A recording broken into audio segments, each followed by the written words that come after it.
Hello प्यारे बच्चों, R S science classes में आपका बहुत बहुत स्वागत है।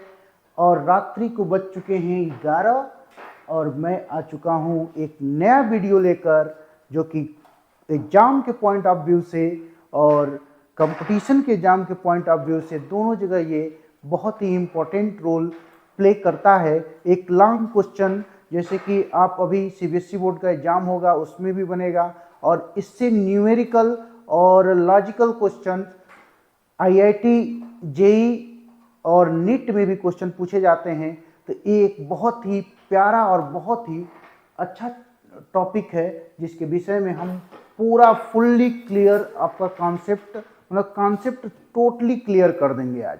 आज कोई डाउट नहीं रहने देंगे। कहाँ से 1/4 पाई इप्सिलॉन नॉट का वैल्यू 9 × 10⁹ आता है, और कब अट्रैक्शन फोर्स लगता है, कब रिपल्सन फोर्स लगता है। तो दरअसल ये तो सारा श्रेय गुलाम साहब को जाता है, लेकिन हम उन्हीं के दिए गए नियम को पूरे डिटेल में इस लेक्चर को लेकर आए हैं। तो चलिए हम जानने की कोशिश करेंगे कि आखिर कूलॉम्स लॉ है क्या। कूलॉम्स ने ये नियम क्यों बनाया, ये लॉ क्यों दिया। तो चलिए उसी के विषय में आज चर्चा करते हैं। तो इन 1785 के सन में, इन 1785 Charles Augustine Coulomb experimentally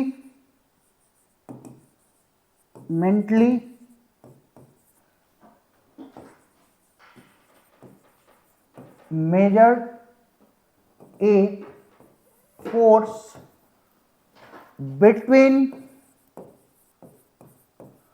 two point charges by torsion balance.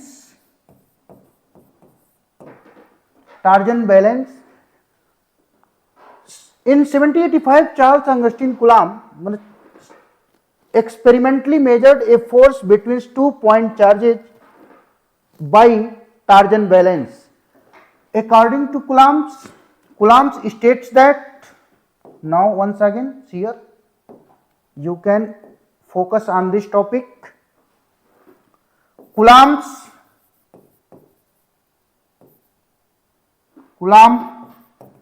stated that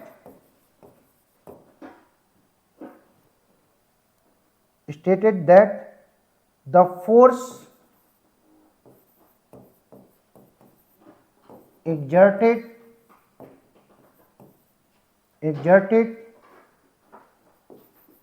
between two charge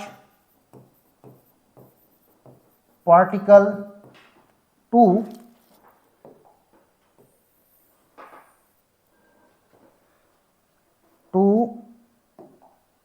spherically point charge particle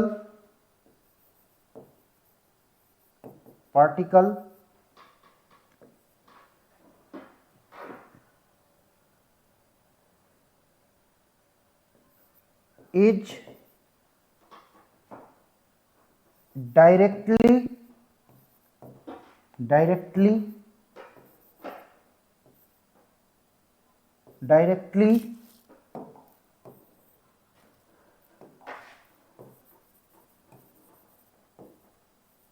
proportional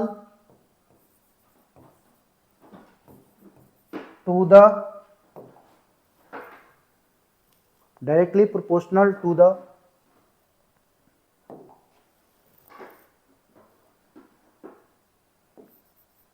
magnitude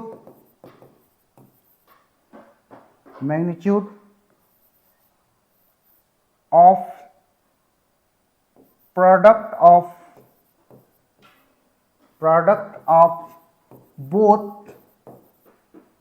both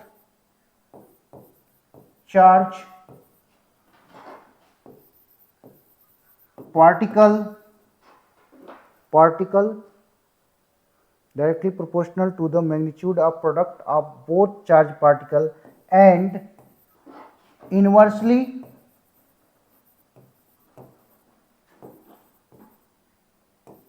proportional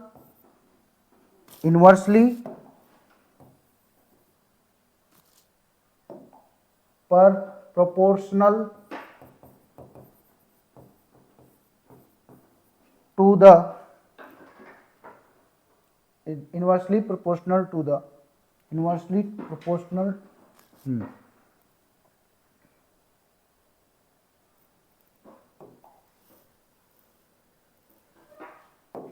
inversely proportional to the square of distance between both charge particles. This law is known as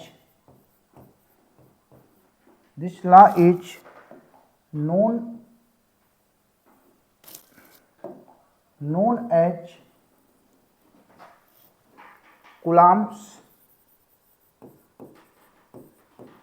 law.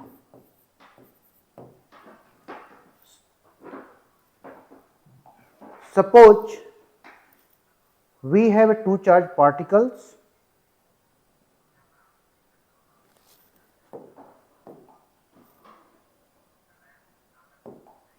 We have two charged particles Q1 and Q2. The distance between both charged particles is r. Here Q1 exerted force on Q2 and Q2 exerted force on Q1. यहाँ पे दोनों charge के बीच दो तरह के force exert हो रहे हैं, एक Q1 पे Q2 के कारण, एक Q2 पे Q1 के कारण. जब ये लाइक चार्ज होगा तो एक दूसरे को रेपल करेगा, अनलाइक चार्ज होगा तो एक दूसरे को अट्रैक्ट करेगा. तो इसमें उन्होंने कुलाम ने इसमें अपने इसमें जो लॉ दिया उसमें बताया था कि ये दो चार्ज के बीच लगने वाला अट्रैक्शन एंड रिपल्सन फोर्स यहां पे होगा. Coulomb's law states that the repulsion and attraction force, यहां पे देखिए थोड़ा ध्यान दीजिए, repulsion and attraction force exerted between two spherically point charged particles is directly proportional to the magnitude of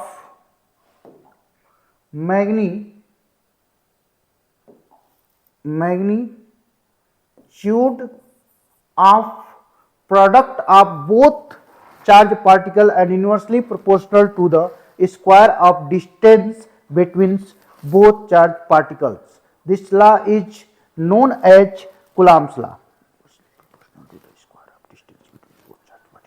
This law is known as Coulomb's law. तो here एक बार यहाँ पे हम थोड़ा ध्यान देंगे, यहाँ पे थोड़ा डेफिनेशन में हम सुधार करते हैं. Coulomb's law states that the force exerted, the attraction and repulsion force, the attraction and repulsion force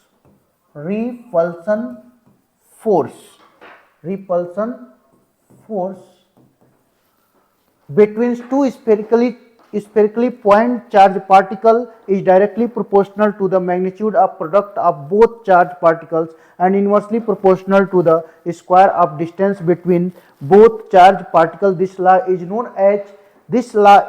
as Coulomb's law. Suppose we have a two charge particle Q1 and Q2. Here Q1, the distance between both charge particle is r. The distance between both charge particle is r. यहां पर देखिए Q1 पर Q2 के कारण और Q2 पर Q1 के कारण एक फोर्स एग्जर्ट होगा। जो Q1 पे फोर्स एग्जर्ट होगा वो इधर की तरफ होगा, जिसको हम नाम देंगे वेक्टर 1 2, इस वेक्टर F12, इस यहां पे वेक्टर F21। यानी कि अगर लाइक चार्ज हैं तो एक दूसरे को रेपल करेंगे और लाइक चार्ज हैं तो एक दूसरे को अट्रैक्ट करेंगे। कुलाम्स ने इसी के विषय में बताया। तो according to this according to Coulomb's law, Coulomb's law states that by Coulomb's law here F is directly proportional to Q1 and Q2. This is equation number first.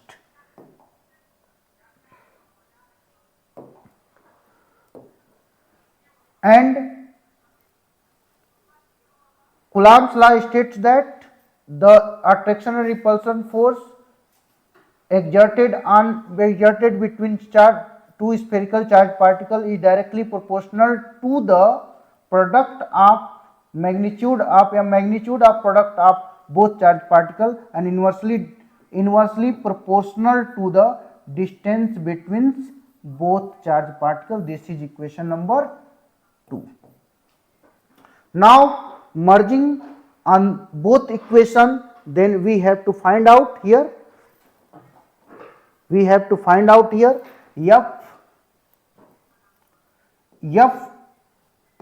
F is directly proportional to Q1 Q2 upon R square.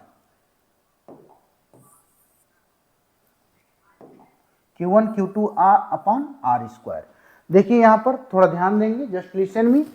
F is directly proportional to Q1 Q2 upon R square। जब ये proportionality constant, ये proportionality का जो sign है जब हटता है तो कोई न कोई कांस्टेंट आ जाता है। तो एक हमारे पास कांस्टेंट आता है F इक्वल टू स्मॉल के Q1 Q2 upon R square, जिसको हम K को बोलते हैं डाई इलेक्ट्रिक, K को बोलते हैं proportional constant of free space. और इसका जो वैल्यू होता है प्रोपोर्शनल कांस्टेंट का K equal to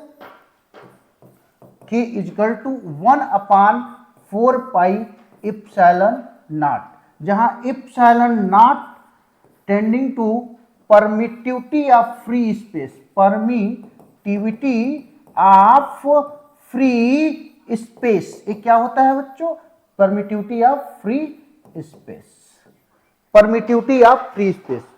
epsilon naught क्या है? Permittivity of free space. यानी कि चार्ज दोनों हैं, कहाँ है? वैक्यूम में है। अब वैक्यूम से हम लोग अगर मीडियम में लाएंगे तो उस फोर्स का जो नेचर है बदल जाएगा। तो चलिए अभी फिलहाल यहाँ पर देखते हैं कि epsilon not F1 upon 4 pi epsilon not का वैल्यू क्या होगा और ये कैसे यूज होगा। तो चलिए यहाँ से देखिए आगे देखते हैं, थोड़ा वीडियो को और आगे बढ़ाते हैं इसको। तो हम यूज कर सकते हैं K की जगह पे क्या? K equal to 1 upon 4 pi epsilon naught, जहां epsilon naught permittivity of free space, यानी परमिटिविटी है फ्री स्पेस का। तो देखिए इधर F इक्वल टू इक्वेशन 3 में, यहां देखिए इसको इक्वेशन 3 मानते हैं। इक्वेशन 3 में हम जस्ट यूज करेंगे किसका यूज करेंगे?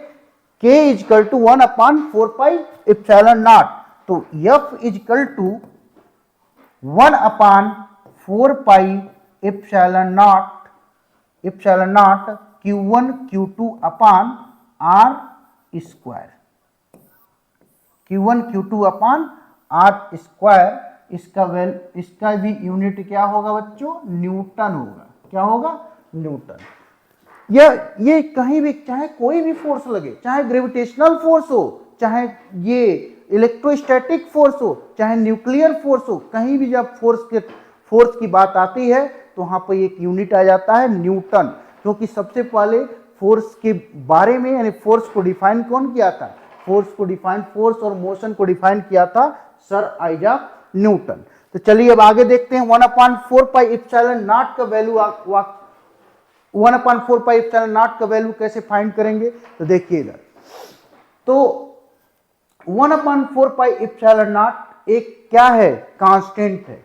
कौन सा कांस्टेंट है, ये एक कांस्टेंट है, प्रोपोर्शनल कांस्टेंट है, जो कि स्मॉल के बराबर होगा।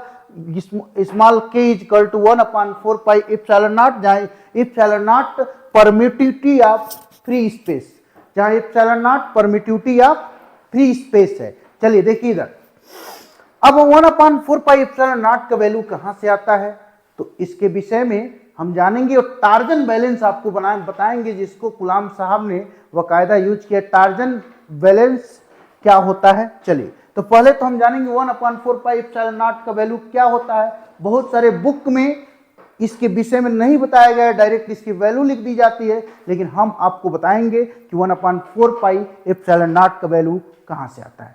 तो चलिए देखिए, ध्यान दीजिए, वीडियो ध्यान दीजिए आगे। 1/4 पाई एप्सिलॉन नॉट, हमने इलेक्ट्रोमैग्नेटिक वेव पढ़ा है, बहुत लागू, अभी तो मतलब 12th के फर्स्ट चैप्टर पे हैं, आगे आपको जाके मिलेगा। दो रिलेशन आपको मिलेगा, एक 1/4 पाई एप्सिलॉन नॉट, एक म्यू नॉट अपॉन 4 पाई, वहीं से इसका वैल्यू निकल के आता है। जैसे कि यहां पे 1/, ध्यान दीजिएगा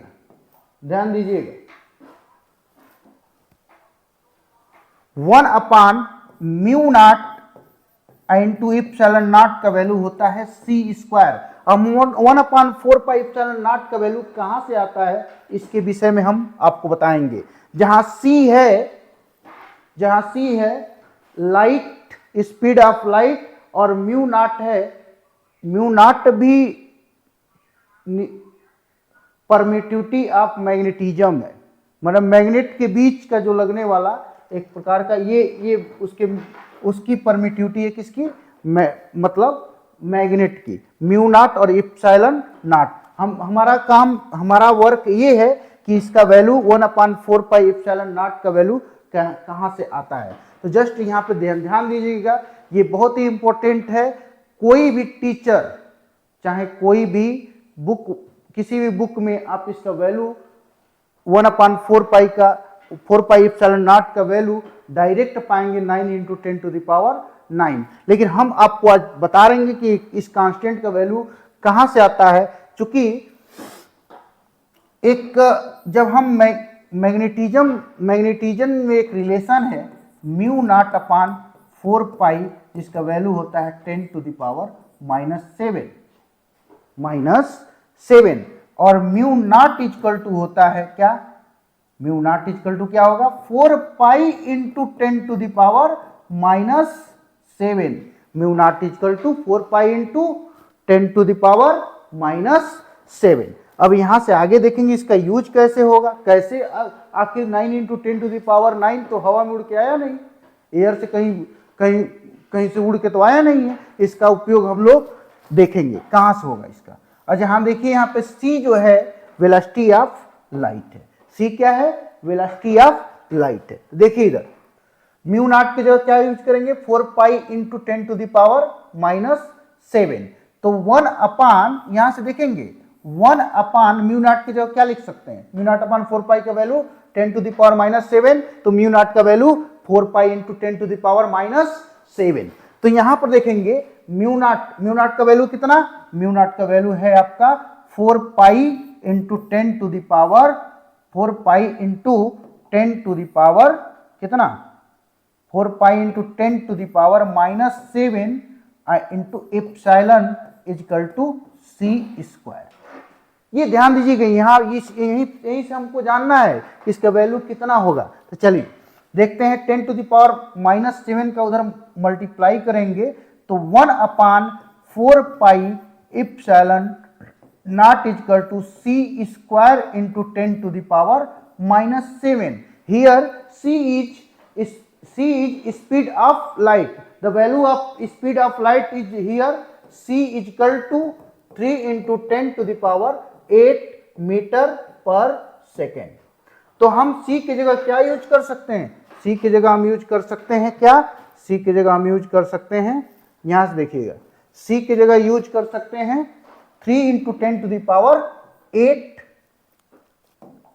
3 into 10 to the power 8 metre per second. तो 1/4 pi epsilon naught equal to c square into 10 to the power -7। तो c का वैल्यू कितना होगा? तो 1/4 pi epsilon equal to 3 into 10 to the power 8 का स्क्वायर इंटू 10 टू दावर -7। ध्यान देते जाइएगा, देखिए हम क्या कर रहे हैं। अब इसका जब हम, ये स्क्वायर दिख रहा है, 3 इंटू 10 टू दावर 8 का स्क्वायर दिख रहा है, इसको जब स्क्वायर करेंगे तो स्क्वायर का हो जाएगा 3 3 जा 9 इंटू 10 टू दावर 8 का जब स्क्वायर करेंगे तो हो जाएगा 10 to the power 16 into 10 to the power -7, 10 to the power -7। तो फाइनली हमें यहां से 1/4 पाई एप्सिलॉन नॉट का एक वैल्यू मिलेगा 9 into 10 to the power 16। Same base है तो इसके जो पावर हैं वो क्या हो जाते हैं? ऐड हो जाते हैं। तो 60 - 7 हो जाएगा। जब 60 में से 7 हम माइनस करेंगे तो क्या मिलेगा? 16 में से 7 अगर हम माइनस करते हैं तो हमें मिलेगा क्या? हमें मिलेगा बच्चों 1/4 पाई एप्सिलॉन नॉट का वैल्यू, 1/4 पाई एप्सिलॉन नॉट का वैल्यू कितना मिलेगा? 9 इंटू 10 टू दावर 9, ये आपका 1/4 पाई एप्सिलॉन नॉट का वैल्यू है। तो ये रहा आपका 1/4 पाई एप्सिलॉन नॉट का वैल्यू। ये 1/4 pi epsilon naught equal to 9 into 10 to the power 9 होगा इसका वैल्यू। अब चलिए, अब हम बात करेंगे क्या? अब हम बात करेंगे एप्सिलॉन नॉट का वैल्यू कितना होता है। किसके वैल्यू? एप्सिलॉन नॉट का वैल्यू। किसका वैल्यू? एप्सिलॉन नॉट का वैल्यू। तो देखिए यहां से एप्सिलॉन नॉट का वैल्यू, तो F इक्वल टू हमने अभी पढ़ा, F equal to 1/4 pi epsilon naught Q1 Q2 upon R square. हमने अभी पढ़ा है इसका। यहीं से एप्सिलॉन नॉट का वैल्यू हम निकालेंगे, इसको हम क्रॉस मल्टीपल कर देंगे तो क्या मिलेगा हमको? F into 4 pi epsilon naught R square equal to Q1 Q2। Epsilon naught को छोड़कर बाकी ये कहाँ चला जाएगा? दूसरे साइड में जाएगा, तो ये फ्रैक्शन में हो जाएगा, यानी कि अपान में चला जाएगा। तो एप्सिलॉन इक्वल टू क्या मिलेगा हमको? Q1 Q2 upon FR square. यहां से एप्सिलॉन नॉट का वैल्यू ही नहीं, एप्सिलॉन नॉट का सिर्फ वैल्यू ही नहीं, हम क्या निकाल सकते हैं? यूनिट भी निकाल सकते हैं, एप्सिलॉन नॉट का वैल्यू निकाल सकते हैं, और इसके साथ साथ इसके डायमेंशन भी निकाल सकते हैं। तो एप्सिलॉन नॉट का डायमेंशन क्या होगा? अब लोग कमेंट सेक्शन में लिख के भेजेंगे तो मैं एप्सिलॉन नॉट का आपको डायमेंशन बता दूंगा। लेकिन एप्सिलॉन नॉट की डायमेंशन और एप्सिलॉन नॉट का यूनिट क्या होगा इसको हम अभी बता रहे हैं। एप्सिलॉन नॉट का यूनिट होगा, क्या होगा? एप्सिलॉन नॉट का यूनिट क्या होगा? Coulomb square per newton metre square.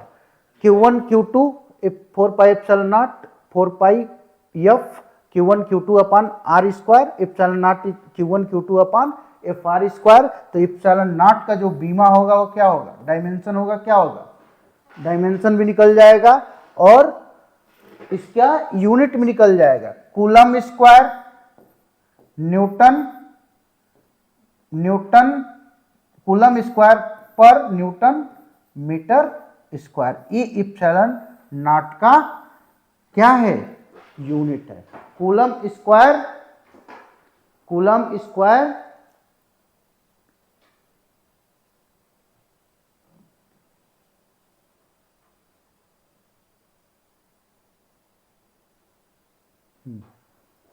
Coulomb square per newton metre square. एक किसका किसका यूनिट है? एप्सिलॉन नॉट का यूनिट है। और जब इसको हम सॉल्व करेंगे एप्सिलॉन नॉट का वैल्यू तो 8.85 इंटू 10 टू द पावर -12 आता है और उसके साथ उसकी यूनिट लग जाती है। 8.85 into 10 to the power -12। Epsilon naught की वैल्यू कितनी होगी बच्चों? एप्सिलॉन नॉट की वैल्यू होगी यहां पर एप्सिलॉन नॉट का value, the value of epsilon naught equal to 8.85 into 10 to the power -12 coulomb square per newton metre square. ये होगा बच्चों किसकी वैल्यू? ये वैल्यू होगा एप्सिलॉन नॉट का, एप्सिलॉन नॉट का। तो अब तक आपने क्या क्या पढ़ा? तो चलिए एक बार और हम आपको डिटेल में इस लेक्चर के विषय में थोड़ा हम बता देते हैं, ध्यान देंगे।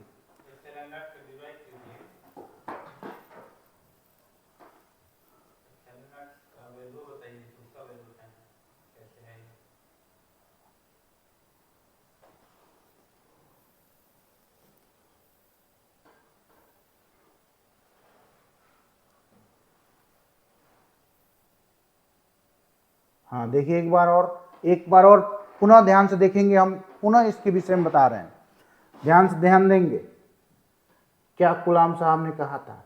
तो एक बार ये एरा है 1785। In 1785 Charles Augustin Coulomb's experimentally measured a force between 2 point charges by torsion balance. Coulombs stated that the attraction and repulsion force between two spherically point charged particles is directly proportional to the magnitude of product of both charged particle and inversely proportional to the square of distance between both charged particles. This law is known as Coulomb's law. According to this law, we have a two charged particle Q1 and Q2. The distance between separated by the distance r. Here, according to this law, F is directly proportional to Q1 and Q2. F is inversely proportional to 1 upon r square. Now merging these equations, F is directly proportional to Q1 and Q2 upon r square. F is equal to K Q1 Q2 upon r square. F is equal to 1 upon 4 pi epsilon naught Q1 Q2 upon r square. यहां 1 upon 4 pi epsilon naught का value हमने find किया, 1 upon mu naught into epsilon naught equal to c square. यही से हमको किसका value 1 upon 4 pi epsilon naught का value प्राप्त होता है। क्योंकि mu naught upon 4 pi equal to 10 to the power -7, तो mu naught equal to 4 pi into 10 to the power -7 और 1 upon 4 pi into 10 to the power -7 epsilon naught equal to c square. अब यहां से देखेंगे हम 1 upon 4 pi epsilon naught equal to c square into 10 to the power -7, 1 upon 4 pi epsilon naught is equal to 3 into 10 to the power 8 to the power square into 10 to the power -7. Here we get this value of 1 upon 4 pi epsilon naught 9 into 10 to the power 9। ये एक constant term का value है जो कि 1 upon 4 pi epsilon naught का value है और the value of epsilon naught is equal to 8.85 into 10 to the power -12 coulomb square newton metre square. ये कहां से आता है? जब दोनों चार्ज का वैल्यू रखेंगे और जो लगने वाले फोर्स और उसके बीच का रेडियस, तब इसका जब वैल्यू पुटअप करेंगे तो आपको यहां से एप्सिलॉन नॉट का वैल्यू आपको मिल जाएगा। इसमें कोई दिक्कत नहीं है। यहाँ पे एप्सिलॉन नॉट का यहाँ पे 4 पाई हमने छोड़ दिया है, थोड़ा ध्यान देंगे। यहाँ पे 4 पाई रहेगा लेकिन यहाँ पे हमको यूनिट फाइंड करना है, तो यूनिट फाइंड करना है तो सी स्क्वायर, क्योंकि 4 पाई एक क्या होती है? 4 पाई क्या होती है? 4 पाई आपका कांस्टेंट टर्म होता है, इसलिए वहां पे कोई यूनिट नहीं है। इसका यूनिट क्या होगा? Coulomb square per newton metre square. तो ये रहा आपका कूलॉम्स लॉ। अब आप आगे हम पढ़ेंगे कूलॉम्स लॉ के सदिश स्वरूप, यानी Coulomb's law in vector form. Coulomb's law in vector form, Hindi में कूलॉम्स लॉ का सदिश स्वरूप।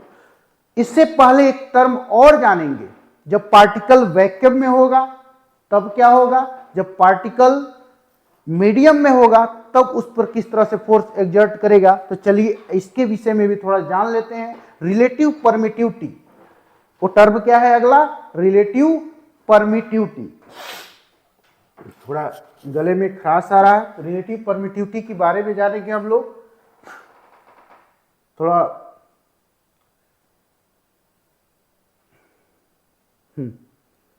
तो चलिए, रिलेटिव परमिटिविटी क्या होता है। रिलेटिव परमिटिविटी, जब चार्ज पार्टिकल, दो चार्ज पार्टिकल सेम डिस्टेंस पे एक वैक्यूम में रखा है और एक मीडियम में रखा है, तो दोनों की जब रेशियो जब फाइंड किया जाता है उसी को बोला जाता है, दोनों के रेशियो से जो वैल्यू निकल के आता है उसी को बोला जाता है रिलेटिव परमिटिविटी। तो चलिए जानने की कोशिश करेंगे। एक बार चार्ज, जो हमारे पास चार्ज है, रिलेटिव परमिटिविटी हेडिंग पहले लगा लेते हैं। रिलेटिव परमिटिविटी होता क्या है, relative permittivity, what do you mean by relative permittivity. Suppose that, अभी हमने पढ़ा, वो मैंने पढ़ा एफ वैक्यूम, मैंने वैक्यूम में दो चार्ज के बीच जो अट्रैक्शन और रिपल्सन फोर्स है, वो लगने वाले फोर्स के विषय में पढ़ा। अब हम इस चीज को पढ़ेंगे मीडियम में जब फोर्स लगेगा किस तरह से लगेगा और उसके वैल्यू क्या क्या होंगे। जब एयर होगा तब क्या होगा, जब वाटर में आएगा तब क्या होगा। और यहां पर एक हम टर्म इस्तेमाल करेंगे एप्सिलॉन आर, जो या डाई इलेक्ट्रिक कांस्टेंट के, जो कि रिलेटिव परमिटिविटी को डिफाइन करेगा। चलिए आइए देखते हैं। तो next one things here, new topic, relative permittivity. Relative permittivity क्या है, अब देखिए यहां से। चलिए, सब हमने अभी देखा कि जब दो charge Q1 and Q2 are distance पर कहां है, ये चार्ज दोनों हैं वैक्यूम में। कहां है, वैक्यूम में, आर डिस्टेंस पर। तब इस पे लगने वाला फोर्स क्या था, F vacuum equal to 1/4 pi epsilon naught Q1 Q2 upon R square. ध्यान दीजिएगा, equation number first. Equation number 2, जब यही चार्ज, ये देखिएगा, ये दोनों जो चार्ज हैं, ये दोनों चार्ज कहाँ है, वैक्यूम में।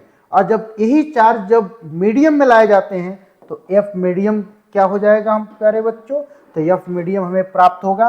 एफ मीडियम, एफ मतलब एफएम नहीं, फ्रीक्वेंसी मॉड्यूलेटेड वेव नहीं, ये एफएम, एफ मीडियम की बात मैं कर रहा हूं। एफ मीडियम मतलब 1/4 pi epsilon naught Q1 Q2 अपान क्या है, Q1 Q2 upon epsilon not नहीं यूज करना। एप्सिलॉन नॉट तो परमिटिविटी या फ्री स्पेस है, हमको यहाँ पे यूज करना है एप्सिलॉन, जो कि क्या है, ये मीडियम में, मीडियम की ये परमिटिविटी है। परमिटिविटी ऑफ मीडियम है, परमिटिविटी ऑफ फ्री स्पेस था। तो 1/4 पाई एप्सिलॉन और Q1 Q2 upon R square, that is equation number 2। That is equation number 2। यही चार्ज वैक्यूम में था, इसको हमने मीडियम में लाया। अब मीडियम क्या हो सकता है, एयर हो सकता है, वाटर हो सकता है, ऑयल हो सकता है, और गैसियस मटेरियल हो सकते हैं। चलिए देखिए इधर, अब इक्वेशन 1 में इक्वेशन 2 से यहां पे डिवाइड करेंगे। Equation on dividing by equation 2 into 1, मतलब 1 में 2 से हम डिवाइड करेंगे, तब हमें क्या प्राप्त होगा बच्चों, तब हमें प्राप्त होगा एक नया टर्म प्राप्त होगा। देखिए इधर, ये आपका क्या है, इक्वेशन 1 में इक्वेशन 2 से जब हम डिवाइड करेंगे तो हमें मिलेगा F, कलर चेंज कर लेते हैं,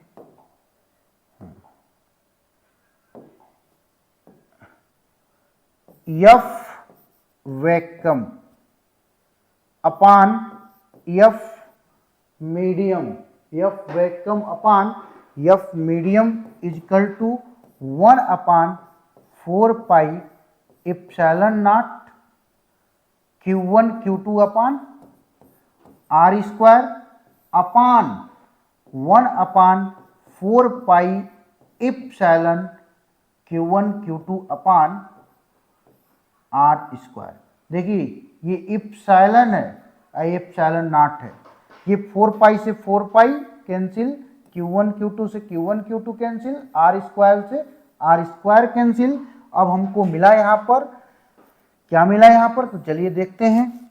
F vacuum upon F medium is equal to, F vacuum upon F medium is equal to क्या मिला, 1 upon epsilon naught upon 1 upon epsilon. ये उल्टेगा, जब ये जब इन्वर्स होगा तो क्या मिलेगा हमको, Fm upon F medium is equal to epsilon upon epsilon naught, that is equal to एक कांस्टेंट लेंगे कैपिटल K, जो कि डाइइलेक्ट्रिक कांस्टेंट होगा, जो कि मीडियम और परमिटिविटी ऑफ मीडियम और परमिटिविटी ऑफ फ्री स्पेस के रेशियो के बराबर होगा। तो चलिए अब आगे देखते हैं इसमें क्या होता है। हियर Fm अपान, अरे मिस्टेक हो गया, थोड़ा ध्यान देंगे यहाँ पे। F वैक्यूम है, हमने मीडियम लिख दिया था, F वैक्यूम, अब सही हुआ। यहाँ पे देखिए F vacuum upon F medium is equal to K, तो F vacuum upon K equal to F medium, एक रिलेशन ये आता है और एक relation epsilon upon epsilon not equal to K, तो epsilon equal to epsilon not K, एक relation ये निकल कर आता है। ये यूज करेंगे अब हम एप्सिलॉन के जगह पे, जो कि इक्वेशन नंबर हमने 2 बनाया था। इक्वेशन 2 में एप्सिलॉन का वैल्यू रखने पर, इक्वेशन 2 में एप्सिलॉन का वैल्यू रखने पर क्या मिलेगा हमको, इक्वेशन 2 में एप्सिलॉन का वैल्यू रखने पर क्या मिलेगा, तो F medium is equal to 1 upon 4 pi epsilon not K, capital K की गुना होता है ये, जो कि मीडियम का जो परमिटिविटी होता है, मीडियम का स्पेस के अपेक्षा एप्सिलॉन नॉट K के गुना होता है, एप्सिलॉन नॉट K की गुना होता है, जो मीडियम का जो क्या होता है, परमिटिविटी होता है। मीडियम का जो परमिटिविटी होता है वो क्या होता है, एप्सिलॉन नॉट K की गुना होता है Q1 Q2 upon R square. ये रहा आपका फाइनली क्या, जहां एप्सिलॉन नॉट K क्या है, एप्सिलॉन नॉट K भी कांस्टेंट है, मीडियम का कांस्टेंट है, जहां K क्या है, K डाइइलेक्ट्रिक कांस्टेंट है, और एप्सिलॉन नॉट क्या है, permittivity of free space permittivity of free space से जब डाइइलेक्ट्रिक कांस्टेंट का जो मल्टीप्लाई होता है वो एप्सिलॉन के मतलब मीडियम के परमिटिविटी के बराबर आता है, वो अभी डिफाइन किए हैं, epsilon equal to epsilon not K। तो आज का ये फाइनली लेक्चर रहा हमारा, जो कूलॉम्स लॉ और permittivity of relative permittivity of medium पर डिपेंड था, और इसको मैंने बखूबी जहां तक संभव था वहां तक हम हर पॉसिबल प्रयास किया कि आपको बेहतर से बेहतर कंटेंट मैं यूट्यूब पर लेकर आऊं और आपको बेहतर से बेहतर इस पे टॉपिक पे कंटेंट मिले और आपका concept day by day clear होता जाए। और बैक टू बैक मैं कल भी एक वीडियो लेकर आऊंगा जो कि होगा principle of superposition of forces, principle of superposition of forces. Electric field में जब कई फोर्स, इलेक्ट्रिक फील्ड में जब बहुत सारे चार्ज डिस्ट्रीब्यूटेड होते हैं तो उसके बीच कैसे फोर्स लगता है उसके विषय में कल पढ़ेंगे। तो आज के लिए धन्यवाद। Very very good night to all of you.